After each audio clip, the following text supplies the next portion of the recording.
Hoy estaremos tocando la segunda parte del tema el papado romano fascista, del cual estuvimos hablando en el programa anterior.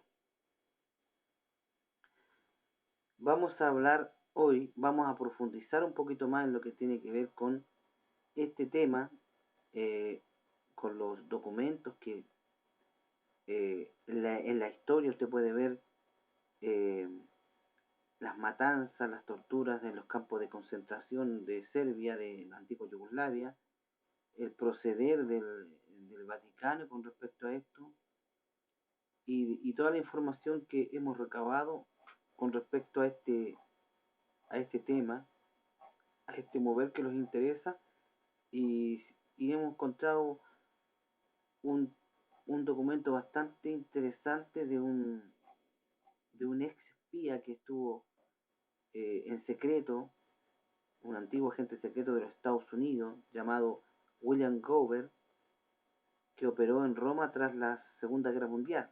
Él dio una información bastante interesante que vale la pena tomar en cuenta. De esto estaremos hablando para terminar el tema que habíamos comenzado en el estudio anterior eh, sobre el papado romano fascista. ¿Ya? Vamos al libro Primera de Juan, siempre vamos a seguir en el libro Primera de Juan, en el capítulo 2, en el del verso 8 al verso 11, donde dice: sin embargo, os escribo un mandamiento nuevo, que es verdadero en él y en vosotros, porque las tinieblas van pasando y la luz verdadera ya alumbra. El que dice que está en luz y aborrece a su hermano, está todavía en tinieblas. El que ama a su hermano permanece en la luz, y en él no hay tropiezo. Pero el que aborrece a su hermano está en tinieblas y anda en tinieblas y no sabe a dónde va, porque las tinieblas le han cegado los ojos. Esta palabra, que la bendiga el Señor Jesucristo, que es su palabra, nos dice que este es un mandamiento, lo que acabamos de leer recién. Y es un mandamiento que es verdadero en sí mismo y en nosotros tiene que ser verdadero. Y que las tinieblas van pasando porque la luz verdadera ya alumbra, ya Cristo está en nuestro corazón. Y hace referencia una vez más al ser humano como tal, sobre todo ese ser humano que dice que está en luz,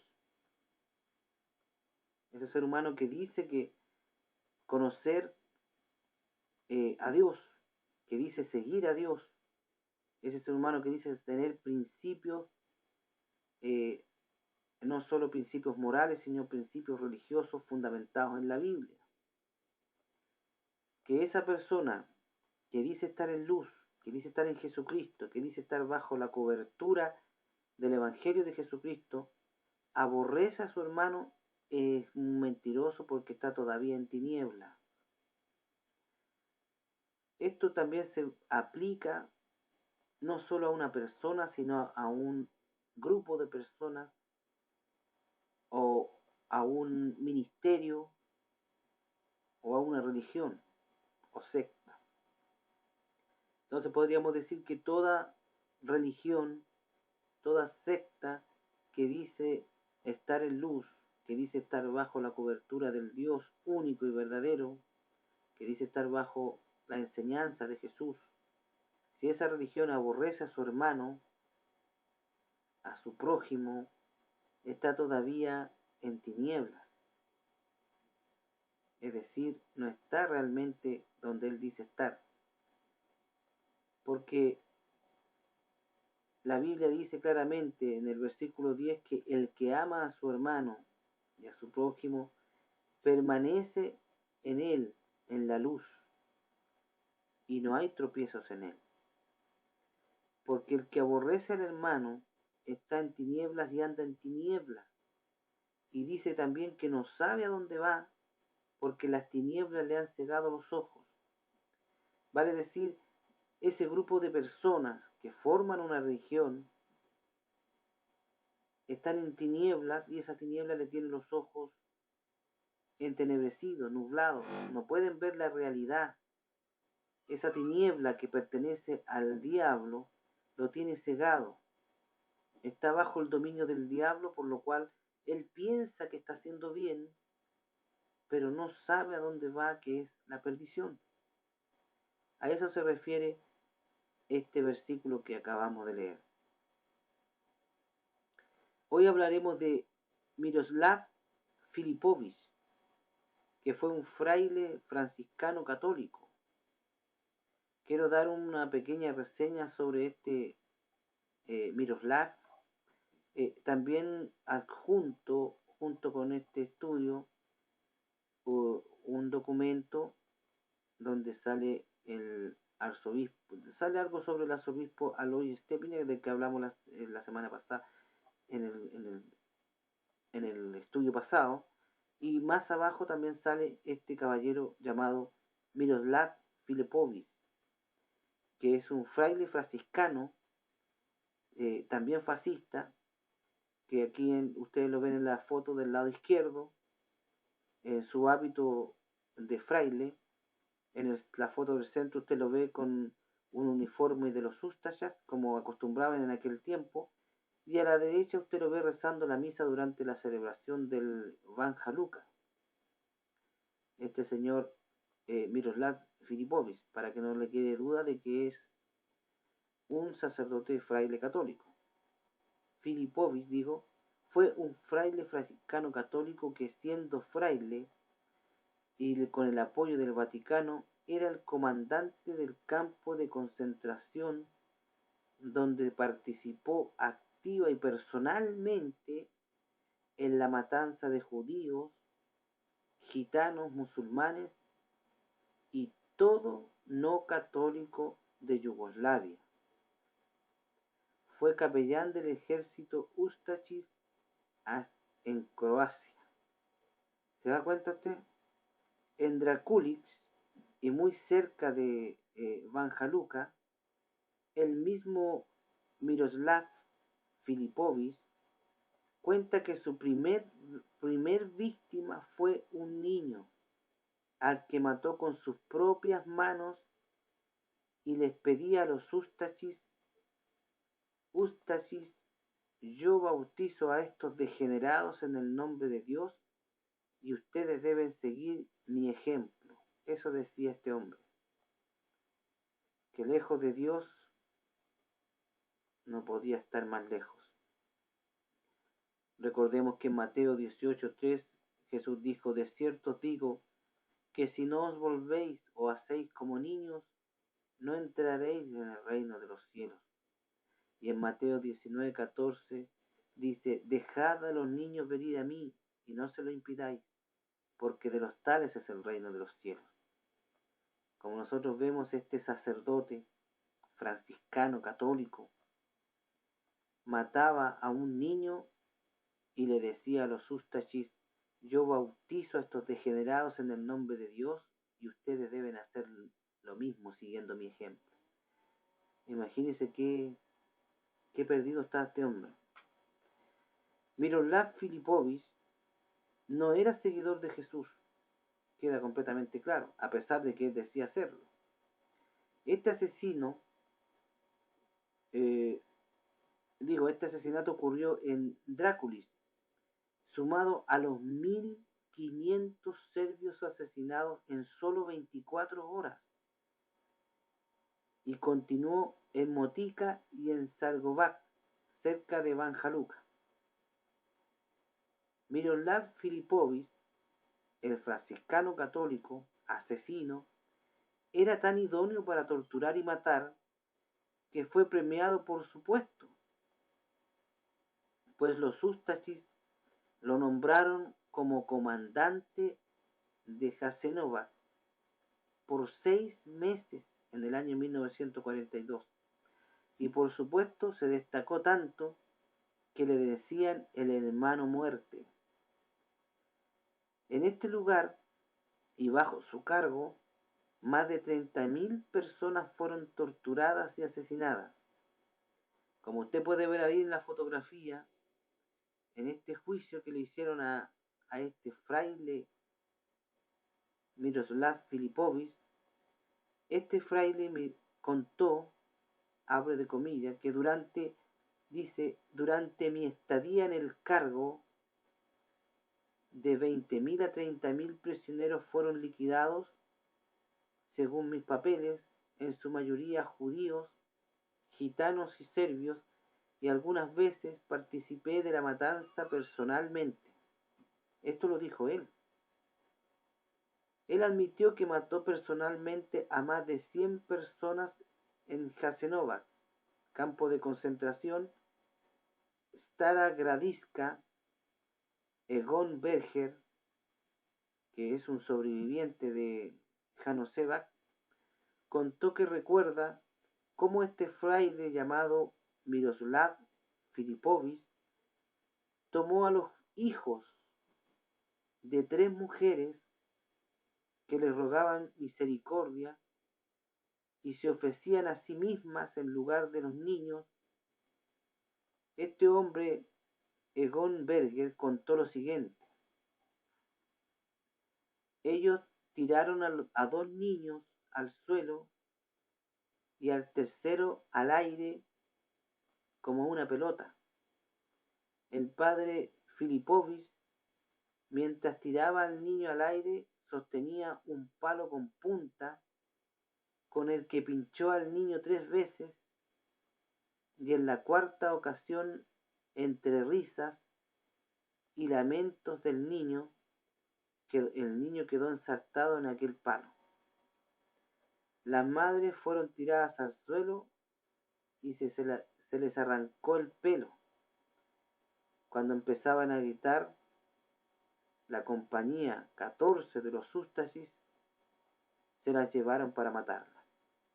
Posteriormente, el sacerdote franciscano Miroslav Filipovich fue al campo de concentración de Stara Gradiška, donde fue el comandante del campo hasta el año 1942, específicamente hasta el 20 de marzo. Según cuenta la historia en la Enciclopedia del Holocausto, nombra al padre Miroslav Filipovich como el más cruel de todos por matar a miles. Como los nazis quemaban a sus víctimas en los hornos, los Ustachis también lo hacían, pero con una diferencia. Los nazis primero los mataban con gas, pero los Ustachis los quemaban vivos. Los que no eran quemados eran degollados, apuñalados, ametrallados y tirados a los riscos. Para el que pregunte, este sacerdote no era un descolgado de la Iglesia Católica. Contaba con el apoyo del Vaticano en su proceder antes, durante e incluso después de terminada la guerra. El Vaticano protegió y ayudó a la huida de este asesino para que no enfrentara la justicia, como lo hizo con una cantidad inmensa de nazis que el Vaticano cubrió, cuidó y trasladó a Sudamérica. Trabajó por el supuesto, obtuvo grandes cantidades de nazis que ellos pudieron sacar a Sudamérica. Y con este trabajo, por supuesto, el Vaticano sacó grandes dividendos, cantidades de dinero robado a los judíos y dinero de los pertenecientes a los nazis, que estos habían robado a los judíos. Claro, a esto el Vaticano él le llama piedad. Imagínate tú. Existe una inmensa mayoría de católicos que no saben esto. Y no saben porque no les interesa, simplemente porque toda esta información está en las bibliotecas, está en los libros históricos, está en el internet. Solo basta con un clic y tú puedes eh, hacerte partícipe de la historia y ver lo que ocurrió. Yo no sé cómo pueden creer en una organización que comete estos hechos y después le echa tierrita encima, nada más, y que se llama representante de Dios. Pero sus hechos, su proceder, no tiene nada que ver con el trabajo que el Señor Jesús le dio a su iglesia. Porque el trabajo que Jesucristo le dio a su iglesia, querido amigo, querido hermano, según queda escrito en la Sagrada Biblia, en el libro de Marcos, en el capítulo 16, verso 15, el Señor Jesucristo les dijo: id por todo el mundo y predicar el Evangelio a toda criatura. Una orden clara y directa: predicar el Evangelio. Es avisarle al mundo que Jesús murió por nuestros pecados y con ese sacrificio Él puede regalarnos la salvación, y de esta manera Dios nos salva de ir a la condenación donde debemos ir sin lugar a dudas, que es donde todos nosotros merecemos ir. Pero el amor de Dios es tan inmensamente grande por nosotros que Él se dio a su Hijo para recuperar lo que se había perdido. Y este regalo es para todos los seres humanos que reciban a Jesús como su Salvador personal y único Dios. Esto incluye a los gitanos, esto incluye a los musulmanes, a los judíos, a los de toda religión, a los de toda raza, a los de todo el mundo. Todo ser viviente que responda al llamado que Jesús hace a través de su evangelio al arrepentirse y convertirse.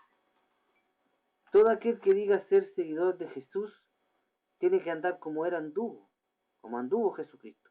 Según, allá está según lo dice la Biblia claramente en Primera de Juan, el capítulo 2, verso 6, donde dice que el que dice que permanece en él debe andar como él anduvo. El que dice ser buen árbol no puede dar malos frutos. ¿Te das cuenta? Una persona que dice ser un buen árbol no puede dar malos frutos. Esto lo dice claramente la palabra en el libro de Lucas, en el capítulo 6, en el verso 44, porque cada árbol se conoce por su fruto, pues no se cosechan higos de los espinos, ni de las zarzas se vendimian uvas.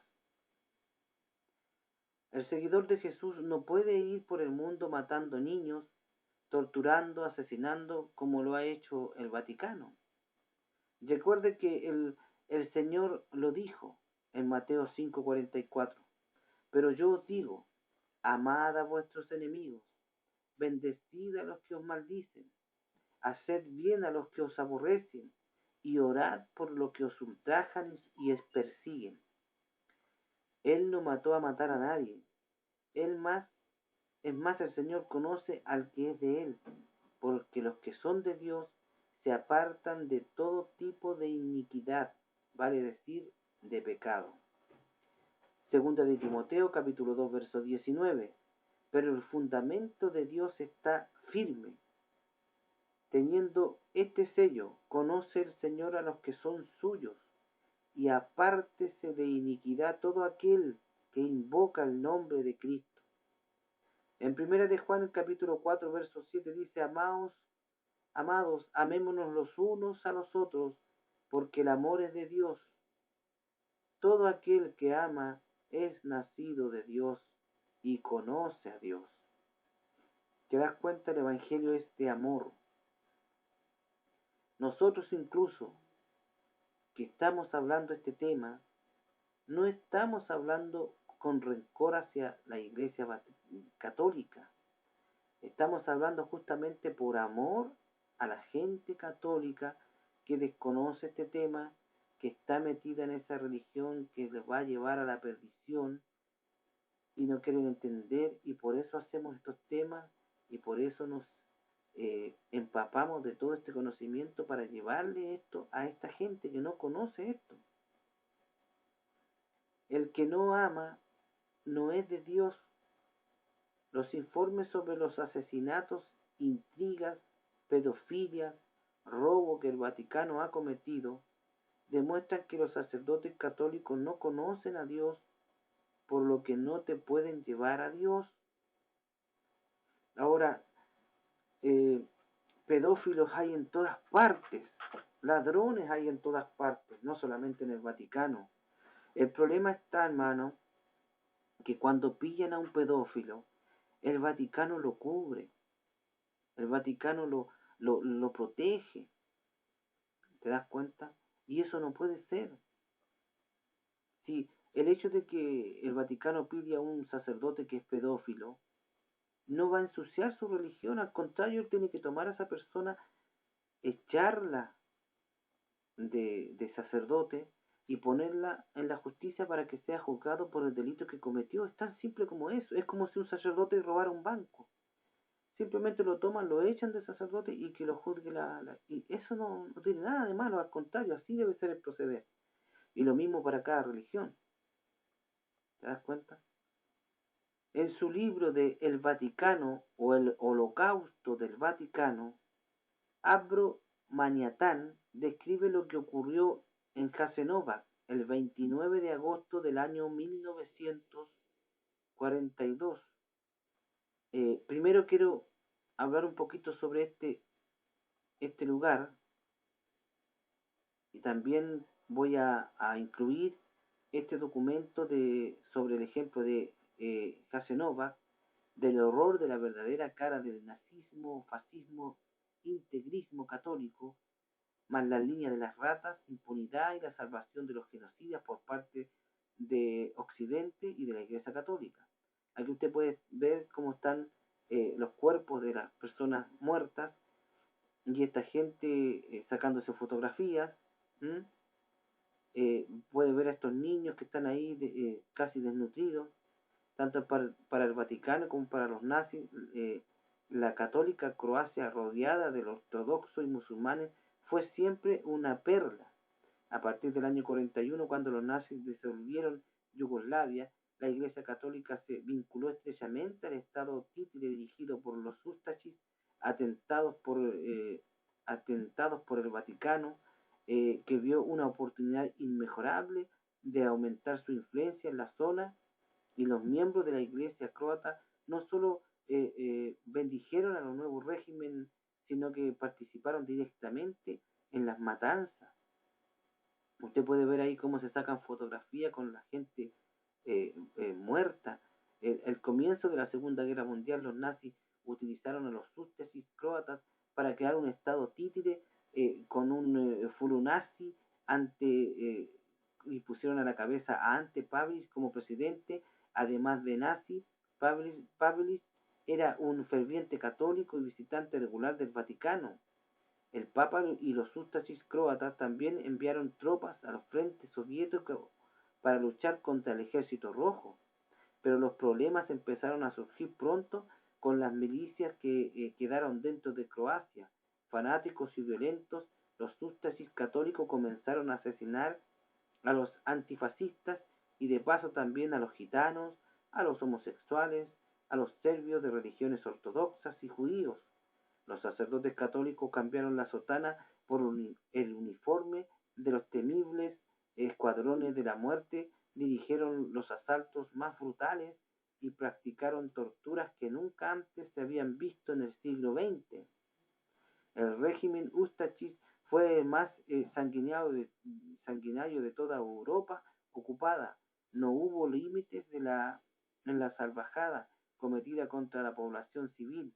El historiador francés Edmond Paris calcula el número de muertos en más de 1 millón de personas, lo que comparativamente con el total de la población hace que la masacre cometida por los Ustachis fuera la mayor de todas, muy superiores a los nazis incluso. La denominación católica sobre el país no es ajena a esta circunstancia. Los campos de concentración son un invento cristiano que los nazis heredaron de Sípolis, Siria. Los cristianos inventaron en el año 359 el primer campo de concentración que registra la historia. Mastovich, en el año 42 y 43 en Croacia, existieron numerosos campos de exterminio creados y mantenidos por los ústasis católicos de Pavlivich, Labor, Havlak, Slakat, Breskac, Ustikat, Starogradivka, Blanca, Hatrek Vasco, Jorge Gilquera, Coprivox, Pax y Sex. Incluso habían campos de concentración exclusivamente para niños. El más conocido de estos campos fue el de Jasenovac, dirigido por el fraile franciscano Filipovich Miroslav. Sus víctimas le conocían por el sobrenombre de Majtorovic y fue nombrado capellán del ejército después de establecido el Estado títere croata. Participando en la conversión forzada y masacres, él mismo contó cómo participó en la masacre de Drakulic,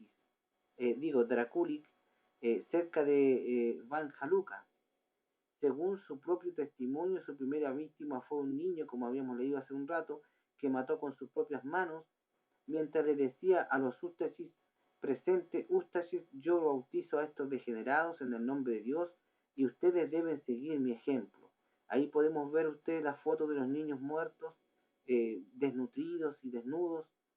En la jera Ustashis, la expresión rebautizar aludía a una ceremonia con sangre y no con agua, porque por su condición de cristianos ortodoxos los serbios no necesitaban el bautismo para entrar en la Iglesia católica. Por su reconocimiento celo, los Ustashis le nombraron como comandante del campo de Jasenovac en el año 42, donde sirvió hasta octubre del mismo año. Durante esos 4 meses, más de 30.000 personas fueron asesinadas. Este campo de exterminio ha pasado a la historia como el tercero en cuanto al número de masacrados, entre 300.000 a 600.000 en un país diminuto. Los frailes de Jasenovac no necesitaron nunca el asesoramiento de los nazis, pues disponían de monjes profesores y además vestían el mismo hábito. Como disponían de suficientes caballas, asesinaron con una gran variedad de métodos, desde clavar astillas de madera en el paladar hasta obligar a unos presos a que se mataran mutuamente con un cuchillo o un martillo pirón. Majtorovic fue acusado de crímenes de guerra y en su juicio admitió haber supervisado el exterminio de más de 30.000 prisioneros. El franciscano contó durante su estancia en el cargo que 20.000 a 30.000 prisioneros fueron limpiados en Jasenovac, de acuerdo a mis papeles, según dijo, en su mayoría gitanos, judíos, serbios, de las montañas de Cossack. Algunas veces participé en las liquidaciones, dijo. Admitió haber matado a 100 prisioneros personalmente en el campo de Jasenovac, en Stara Gradiška. Evan Berger, un sobreviviente, como vimos ya, contó cómo él mató a un niño. Como comandante del campo, Filipovich administraba el establecimiento con la ausencia de Hormarkar y otras ciudades. En el libro de los Holocaustos Vaticanos, como habíamos nombrado, nombra todo esto. El franciscano Pero Briska, antes Shurnik y Spica y yo apostamos para ver quién mataría a más prisioneros en una noche. Mira, pues estos son sacerdotes. La matanza comenzó después de 1 hora. Yo maté a muchos, más que a ellos. Me sentía en el 7º cielo. Nunca había sentido tal éxtasis en mi vida. Después de un par de horas había logrado matar a 1.100 personas, mientras los otros pudieron matar solamente entre 300 y 400 cada uno. Después, cuando estaba experimentando mi más grandioso éxtasis, noté a un viejo campesino parado mirándome con tranquilidad mientras mataba a mis víctimas y a ellos mientras morían con el más grande dolor. Esa mirada me impactó en medio de mi más grandioso éxtasis, digo, y de pronto me congelé por un tiempo, no pude moverme. Después me acerqué a él y descubrí que era del pueblo de Krepsi, cerca de Capigia, y que su familia había sido asesinada y enviada a Jasenova. Después de haber trabajado en el bosque, me hablaba con una voz, con una calma incomprensible, una paz que me afectaba, más que los desgarradores gritos de mi alrededor. De pronto sentí la necesidad de destruir su paz mediante la tortura, así mediante su sufrimiento, eh, poder yo restaurar así mi estado de éxtasis para seguir y continuar matando. Así que lo apunté y lo hice sentar conmigo en un tronco. Le ordené gritar viva Poglavnik, pero no lo hizo. Así que dije, o gritas o te corto la oreja. Buscasin no habló, le arranqué una oreja. No dijo palabra. Le dije otra vez que gritara, viva Pavelis, o te arranco otra oreja. Le arranqué la otra oreja. Le dije, grita Pavlis, o te arranco la nariz. Cuando le ordené por cuarta vez gritar viva Pavlis, lo amenacé con arrancarle el corazón con mi cuchillo. Me miró y en su dolor y agonía me dijo, haga su trabajo, criatura. Esas palabras me confundieron, me congeló. Le arranqué los ojos, le arranqué el corazón, le corté la garganta de oreja a oreja y lo tiré al pozo. Pero algo se rompió dentro de mí y no pude seguir matando durante esa noche. El franciscano Pero Brisca me ganó la apuesta porque había matado a 1350 prisioneros y yo pagué sin decir ni una palabra. Usted puede ver ahí la foto de este hombre, quien está posando con la cabeza de una persona en sus manos. En Dráculi, 1500 serbios fueron asesinados en un día. La orgía de muerte continuó en otros campos de concentración. Filipović fue reemplazado de su puesto de comandante del campo de concentración por otro sacerdote llamado Ivica Brijakis, algo así debe ser el nombre tan extraño. El fraile fue trasladado al campo de concentración de Stara Gradiška, donde desempeñó el cargo de comandante hasta el 20 de marzo del año 43. La enciclopedia del Holocausto le nombra como uno de los más crueles asesinos del campo de concentración por haber matado con sus propias manos a miles de personas. Pavlis, tras la Segunda Guerra Mundial, fue condenado por crímenes de guerra y con él muchos sacerdotes ustachis y jerarcas de la Iglesia Católica, entre ellos el sacerdote Dragustin Kamber, quien ordenó la matanza de casi 300 serbios ortodoxos, y el obispo Iván Sarik de Sarajevo y el obispo Gregory Rosman. El Eslovenia busca como colaborador a los nazis, pero Pavelić no fue capturado y los guerrilleros le buscaron afanosamente. El 6 de mayo del año 45, un día después de la capitulación alemana, abandonó Zagreb, se internó en Austria y luego en Italia. En Roma la Iglesia Católica le ocultó en un seminario. Su estancia en Roma era conocida por el espionaje americano, pero Estados Unidos no tenía interés en la detención de ninguna anticomunista del este de Europa. Según un documento secreto de julio de 1947, la embajada de los Estados Unidos en Roma ordenó a la OSS dejar las manos libres a Pavelić porque era un protegido del Vaticano 6 meses después huyó a Madrid, de aquí a Argentina, donde fue consejero de seguridad de Perón. 2 años después de la caída de Perón, en abril del año 57, el gobierno de Tito intentó ejecutarlo en 2 oportunidades por medio de sus servicios de inteligencia en el exterior. Tuvo que huir hasta evitar la detención y la extradición. Se trasladó a Paraguay y desde allí de nuevo a Madrid franquista, donde murió a finales del año 1959. El cardenal Stepinac, de criminal, fue trasladado por el ya fallecido Juan Pablo II al cómodo puesto de beato.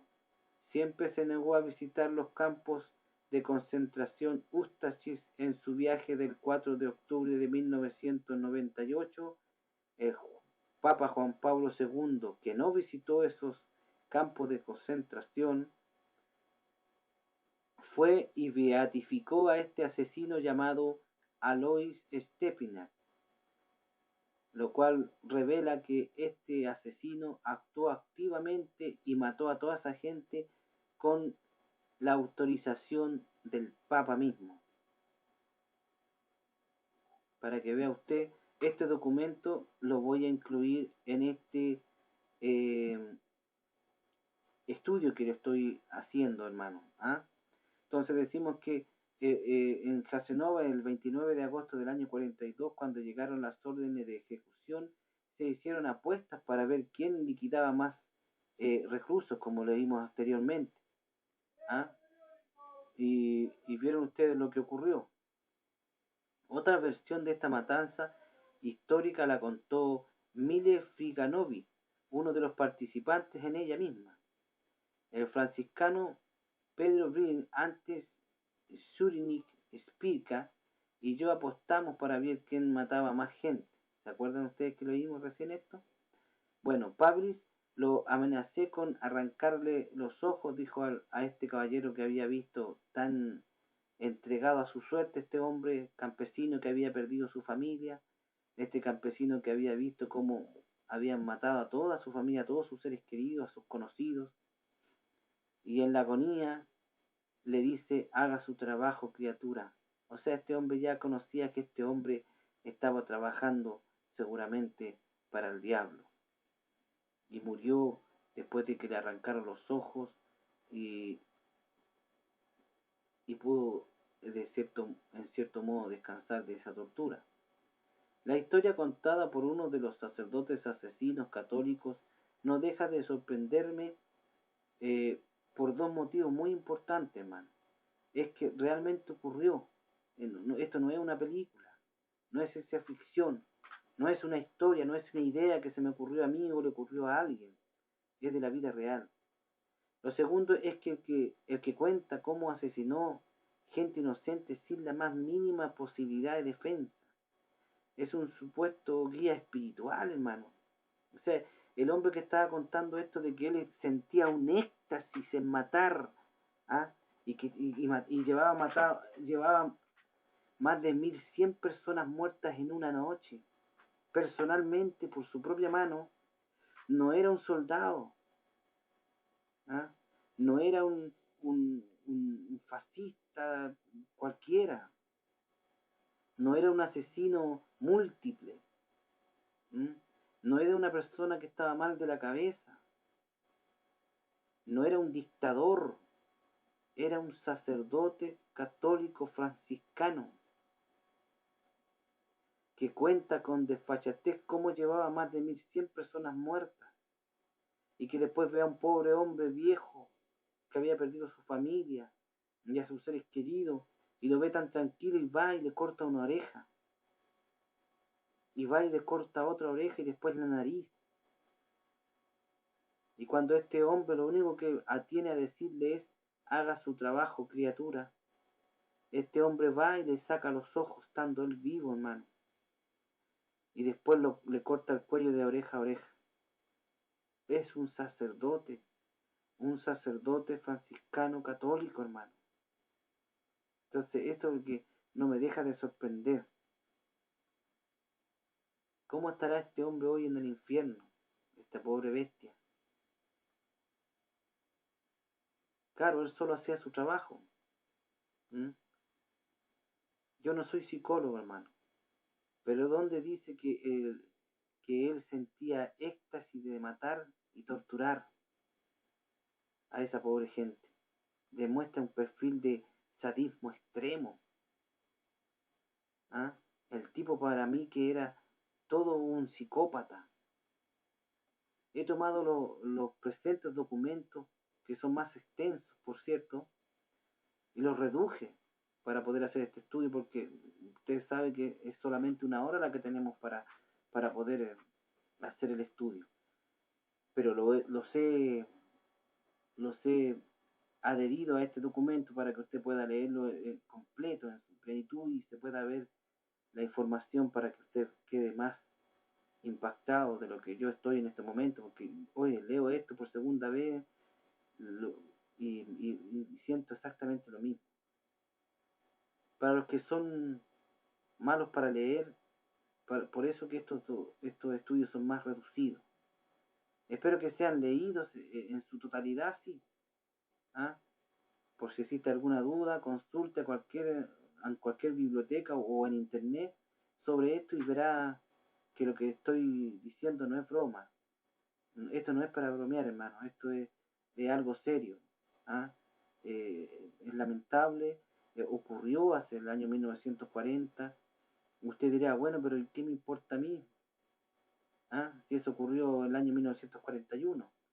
Pero hermano, sí importa, hermano, porque el ente religioso que cobijó a este asesino lo premió dándole más tiempo y ahora incluso lo tiene de beato para que la gente lo use como intercesor delante de Dios. Imagínate, cuando el hombre está en el infierno, ¿qué va a poder interceder el hombre? Ese ente religioso llamado Iglesia Católica está hoy día vigente. Y esto que usted acaba de escuchar, querido hermano, esto que usted va a leer cuando vea este estudio, cuando va a escuchar nuevamente, si es que baja el, el formato en MP3 que estamos grabando, esto que usted está escuchando que ocurrió, que tomaban a un niño como a una pelota, hermano, y lo tiraban hacia arriba y lo dejaban enterrado en un palo, esto va a volver a ocurrir exactamente y peor. Va a volver a ocurrir, hermano. Por eso que esa pregunta que usted hace, hermano, diciendo, ¿y qué me importa a mí esto que ocurrió en el año 40? Sí le importa, hermano, porque va a volver a pasar y va a pasar multiplicado por 10. Va a ser peor. Por eso que estamos haciendo este estudio, para que usted se caliente la cabeza con este tema, para que usted vea lo que ocurrió en el año 40 nomás. No estamos hablando de miles de años atrás, para que vea lo que va a ocurrir. Esta gente decía creer en Jesús, era un sacerdote cristiano, es una religión completa que habla de Jesús por todos lados, pero en ellos no existe nada de Dios. El poder que estos sacerdotes tienen es grande, pero no tienen nada de Dios. Jesucristo enseñó a amar a su prójimo, e incluso a amar al que consideraba su enemigo. En el libro de Mateo capítulo 5 verso 44 dice, pero yo digo, amad a vuestros enemigos y bendecid a los que os maldicen, haced el bien a los que aborrecen y orad por la gente que os ultraja y os persiguen. Esta religión se disfraza de cordero, pero son lobos rapaces, según dice Mateo 7:15. Guardaos de los falsos profetas que vienen a vosotros vestidos de oveja, pero que por dentro son lobos rapaces. Cualquier persona que diga tener a Jesús como su Salvador no puede andar matando gente o encubriendo a personas que son culpables de genocidio, como lo hizo el Vaticano, y lo sigue haciendo al ocultar y ayudar a los sacerdotes que han cometido violaciones a niños sin tener la más mínima preocupación por los niños ni las víctimas, pero mueven el cielo y tierra para ocultar a los curas y evitar que sean encarcelados. Esto es pecado de la peor calaña, o sea, los frutos del Vaticano son malos. Mateo 7:18 dice, no puede el buen árbol dar frutos malos, ni el árbol malo dar frutos buenos. En Mateo 7:20 dice, así que por sus frutos se conoce al árbol. La historia puede contarse y puede contarle de las atrocidades cometidas por los diferentes papas que según ellos dicen jamás se equivocan. No olvide una mosca que se encuentra dentro de un paquete de galletas, no es galleta y ni se convierte en galleta por estar dentro de ese paquete. Sigue siendo mosca. Como un hombre que diga y grite ser o venir de parte de Dios, no necesariamente es Dios, porque viva dentro de una iglesia, hermano. Mateo 7:21 dice, no todo el que dice Señor, Señor, entrará en el reino de los cielos, sino el que hace la voluntad del Padre que está en los cielos. El Vaticano no ha hecho la voluntad de Dios nunca y ha faltado a sus mandamientos constantemente sin arrepentirse, porque creen estar en lo correcto. Pero si vamos al libro del Éxodo, en el capítulo 20, del verso 7 en adelante, dice, no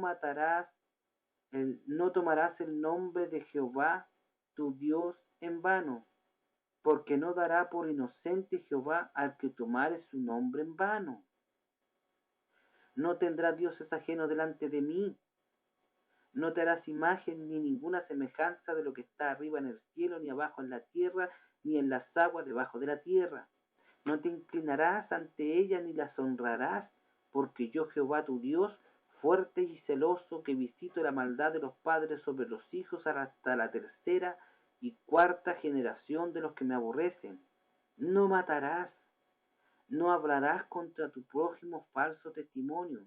No codiciarás la casa de tu prójimo. No codiciarás la mujer de tu prójimo, ni su siervo, ni su criada, ni su buey, ni su asno, ni cosa alguna de tu prójimo codiciarás. El Señor es claro. Un antiguo agente secreto del ejército de los Estados Unidos, querido hermano, este agente llamado William Gómez, quien operó en Roma tras la Segunda Guerra Mundial, declaró ante un tribunal federal de San Francisco en diciembre del año 2005 que el Papa Pío XII organizó con el cardenal Montini y el obispo Udall la línea de las ratas. La declaración fue revelada por el diario israelí Haaretz. Goldwyn trabajó como agente especial de inteligencia en la embajada norteamericana situada en Roma, en una unidad secreta conocida como la Operación Círculo. Al respecto, en el año 2002, el argentino Uki Goñi escribió sobre el tema una excelente investigación donde describe cómo miles de criminales de guerra llegaron a Argentina y revela que tales efectos Perón creó un despacho especial dentro de la Casa Rosada para recibir a esta gente. El cardenal Giovanni Battista Montini, que luego fue papa con el seudónimo de Pablo VI, imagínese, era un peón de confianza a la vez de los alemanes y de los americanos, o sea, doble juego el hombre. Por su parte, el obispo austriaco Alois Udall era rector del Colegio Pontífico de Santa María del Ánima, representante de la Conferencia Episcopal Alemana en Roma, amigo íntimo y luego secreto del futuro Papa VI. Se hizo famoso ya antes de la guerra por su antisemitismo. Afirmaba que el Estado liberal era el responsable de haber derribado los muros del gueto. Trató de conciliar el nazismo con la fe católica y dio el visto bueno a la ley de Nuremberg. Ferviente nacionalista alemán, Udall veía al nazismo como una continuación del Sacro Imperio Romano Germánico que podía hacer frente a la, al, a la vez al peligroso marxismo y al judaísmo. Logró salvar cientos de criminales de guerra que deberían haber sido ejecutados por los actos cometidos durante el régimen nazi antes de su muerte en el año 1963. Reconoció en su diario Romanos su implicación en la línea de las ratas, considerándola como un acto de caridad. ¿Qué me dice usted? Toda esta información la puede encontrar en Genocidia Satel Croata del año 1941 al 45 y un montón de lugares más que cito aquí un poquito más abajo en el documento. La historia, hermano, es clara y contundente, pero como gente inteligente, como gente normal, gente que, oye, que tiene un intelecto sano, puede seguir en una religión que no demuestra en nada ser lo que dice ser. La respuesta es clara, eso se llama ceguera espiritual. Hemos visto, hermano, en este documento las atrocidades cometidas por esta gente que dice ser ministro de Dios, gente que toma el nombre del Señor Jesucristo en vano. Hemos visto cómo este ente religioso, esta religión inmensa, porque son más de 1.000 millones de personas, están caídos en la más tremenda perdición. Porque usted dirá, que usted que es católico dirá, pero esto ya pasó, esto ya está bien, ya pasó, pero nunca pidieron perdón, nunca se han arrepentido de esto, está ahí en la historia. ¿Por qué no salen un día por la tele en cadena mundial y dicen, hemos cometido esto otro, hemos hecho esto de acá, lo de aquí, lo de allá, y pedimos perdón a Dios por haberlo hecho porque estábamos equivocados? ¿Por qué no dicen eso? No lo han dicho, y dudo que lo digan. Si lo dijeran, yo me callaría la boca, simplemente. Si lo dijeran, yo me callaría la boca porque todo el mundo tiene derecho a arrepentirse delante de Dios, pero no lo han hecho. Como, como religión propiamente tal, no lo han hecho. Por lo cual, si no se han arrepentido, no han tenido el perdón de Dios. Y no lo van a tener porque la Biblia dice que la gran ramera Babilonia va a ser castigada por el Señor en el tiempo del Apocalipsis. Cuando esté manifestado el anticristo y el anticristo tome eh, el poder completo ya del mundo, cuando ya esté completamente seguro en el poder, el mismo anticristo va a irse en contra de la Iglesia Católica y la va a destruir. La va a quemar con fuego, dice la Biblia. En un solo día Roma será destruida en una hora. En una hora será destruida la gran ramera Babilonia y el pueblo de Dios que está metido en medio de ella tiene que salir de ahí. La Biblia dice, salid de en medio de ella para que no seas partícipe en su pecado y no seas partícipe en el castigo que va a recibir esta religión. Oremos, hermanos, por la ceguera espiritual. Oremos a Dios para que Dios saque la ceguera espiritual de la gente que está metida en esta religión que se viste de cordero, pero son lobos rapaces. Hemos visto la gran matanza, hemos visto la hipocresía, hemos visto la ceguera espiritual, hemos visto cómo se mueve el diablo, hermano, usando una religión, hemos visto cómo el diablo tiene engañada a miles de millones de personas en una religión que cree gente buena, gente que son familiares nuestros, incluso gente que cree que está adorando a Dios a través de esta iglesia, en cambio se están perdiendo.